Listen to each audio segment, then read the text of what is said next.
മൈഡി bucket എങ്ങനെയാണ് ഒരു വലിയ പ്ലാറ്റ്ഫോമായിട്ട് മാറിയത്? നമ്മൾ ഇന്ന് മൈഡി ബക്കറ്റിന്റെ ഒരു ഹിസ്റ്ററിയിലേക്ക് തിരിഞ്ഞു നോക്കാനാണ് ആഗ്രഹിക്കുന്നത്. മൈഡി ബക്കറ്റിന്റെ സ്റ്റാർട്ടിങ് മുതൽ ഈ ഒരു ദിവസം വരെ എങ്ങനെയാണ് നമ്മുടെ ഒരു ജേണി എന്നുള്ളതാണ് നമ്മൾ ഇന്ന് പറയാൻ ആഗ്രഹിക്കുന്നത്. അതായത് 2-3 വർഷങ്ങൾക്ക് മുമ്പ് മൈഡി ബക്കറ്റ് എന്ന് പറയുന്ന ഒരു പ്ലാറ്റ്ഫോം സ്റ്റാർട്ട് ചെയ്യുകയും അന്ന് നമ്മൾ ചെയ്തിരുന്ന ഒരു വർക്ക് എന്ന് പറയുന്നത്, നമ്മൾ ചെയ്തിരുന്ന ഒരു കാര്യം എന്ന് വെച്ചാൽ, നമ്മുടെ ചുറ്റുപാടിലുള്ള ആളുകൾക്ക് ഇങ്ങനെ ഒരു പ്ലാറ്റ്ഫോം സ്റ്റാർട്ട് ചെയ്തിട്ടുണ്ട് എന്നുള്ളത് ഡയറക്റ്റ്ലി മെസ്സേജ് ചെയ്തിട്ടും അതുപോലെ തന്നെ പോസ്റ്റേഴ്സ് ഷെയർ ചെയ്തിട്ടും ഒരു പേജ് സ്റ്റാർട്ട് ചെയ്തിട്ടൊക്കെ ആളുകളിലേക്ക് കമ്മ്യൂണിക്കേറ്റ് ചെയ്യുക എന്നുള്ളത് മാത്രമാണ് ചെയ്തിട്ടുണ്ടായിരുന്നത്. അന്ന് 1-2 ക്ലയൻസ് മാത്രമാണ് നമുക്ക് ഉണ്ടായിരുന്നത്. ഇന്ന് പക്ഷേ അങ്ങനെയല്ല, ഏകദേശം 200ഓളം വർക്ക്സ് മൈഡി ബക്കറ്റ് ചെയ്ത് കഴിഞ്ഞു എന്നുള്ളതാണ് വാസ്തവം. അങ്ങനെ ഈ ഒരു ലെവലിലേക്ക് എത്തുന്നത് എന്ന് പറഞ്ഞു കഴിഞ്ഞാൽ മെയിനായിട്ട് നമ്മൾ ചെയ്തിട്ടുള്ളൊരു കാര്യം എന്ന് പറഞ്ഞാൽ എക്സ്പെരിമെൻ്റ് ചെയ്യാൻ നമ്മൾ ധൈര്യം കാണിച്ചു എന്നുള്ളതാണ്. പല തരത്തിലുള്ള എക്സ്പെരിമെൻറ്റ്സ് ചെയ്യാനുള്ള ധൈര്യം കാണിച്ചു എന്നുള്ളതാണ്. ഓരോ ആക്ടിവിറ്റീസും കൗണ്ട് ചെയ്തുകൊണ്ട് നമ്മൾ പുതിയ പുതിയ സ്റ്റെപ്പുകൾ എടുത്തു വയ്ക്കുകയാണ്. ഇത്തരം എക്സ്പെരിമെന്റിലൂടെ കൂടെയാണ് നമുക്ക് കൂടുതൽ ഓപ്പർച്യൂണിറ്റീസ് ഉള്ളതായിട്ട് നമുക്ക് മനസ്സിലാക്കാൻ പറ്റുക, അല്ലെങ്കിൽ തിരിച്ചറിയുക എന്നുള്ളതും കൂടി നമ്മൾ ഇതിൽ നിന്ന് കണ്ടെത്തിയിട്ടുള്ള ഒരു കാര്യമാണ്.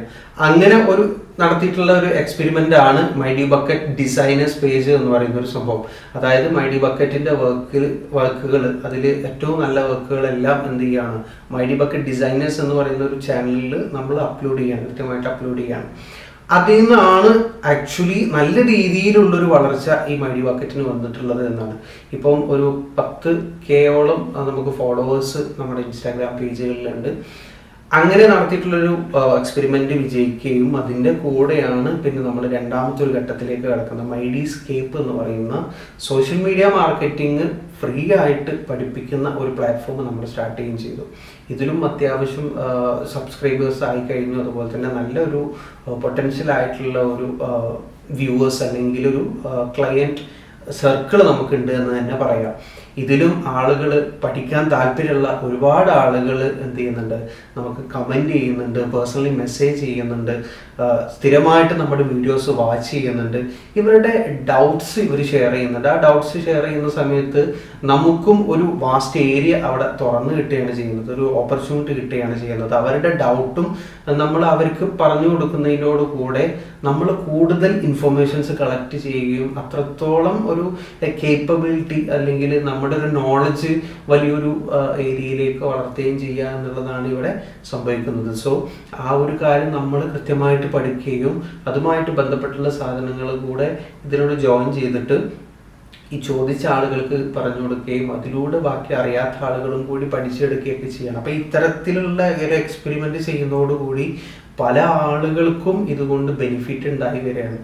അപ്പം ഇനി മേ ബി ഇതുപോലെ തന്നെ വളരെ ഇന്നോവേറ്റീവ് ആയിട്ടുള്ളതോ അല്ലെങ്കിൽ ഏതെങ്കിലും ബെനിഫിഷ്യൽ ആയിട്ടുള്ള വേറെ ഏതെങ്കിലും ഐഡിയാസ് വരുന്ന സമയത്ത് നമ്മൾ അതും എക്സ്പെരിമെന്റ് ചെയ്യാൻ ധൈര്യപ്പെടും എന്നുള്ളതാണ്, ധൈര്യം കാണിക്കും എന്നുള്ളതാണ് നമ്മുടെ ഒരു മോട്ടോ അല്ലെങ്കിൽ നമ്മുടെ ഒരു വിശ്വാസം എന്ന് പറയുന്നത്.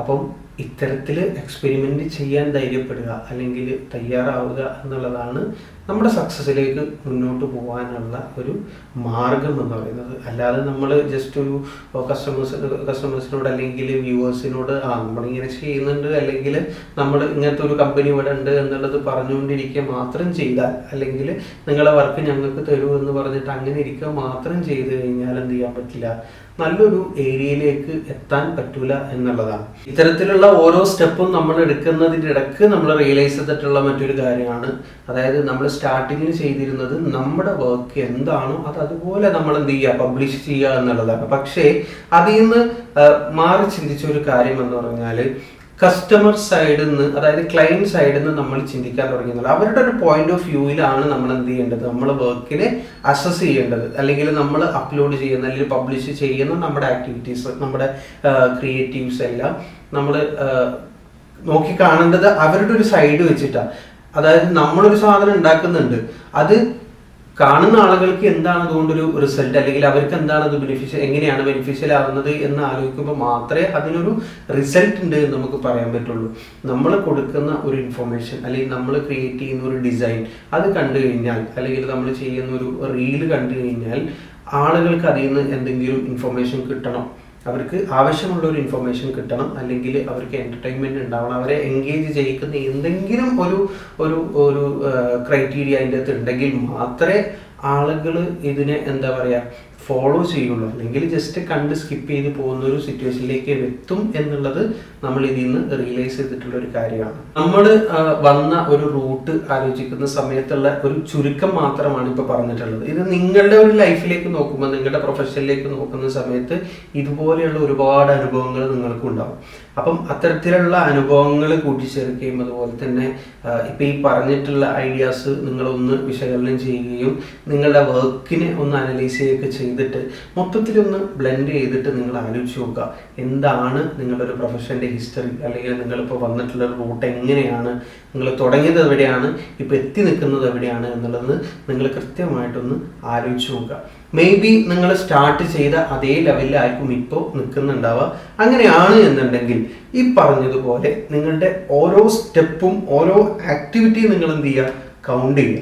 എന്നിട്ട് അതിനനുസരിച്ച് മാറ്റം കൊണ്ടുവരേണ്ട സാധനങ്ങൾ മാറ്റം കൊണ്ടുവരിക, പുതിയ സാധനങ്ങൾ പരീക്ഷിക്കുക.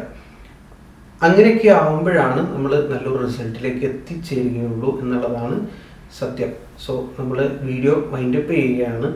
നിങ്ങളുടെ അഭിപ്രായങ്ങൾ നിങ്ങൾ രേഖപ്പെടുത്തുന്നത് തുടർന്നുകൊണ്ടേയിരിക്കുക, നിങ്ങളുടെ ഡൗട്ട്സ് ചോദിക്കുന്നത് നിങ്ങൾ തുടർന്നുകൊണ്ടേയിരിക്കുക. So we will learn for free together.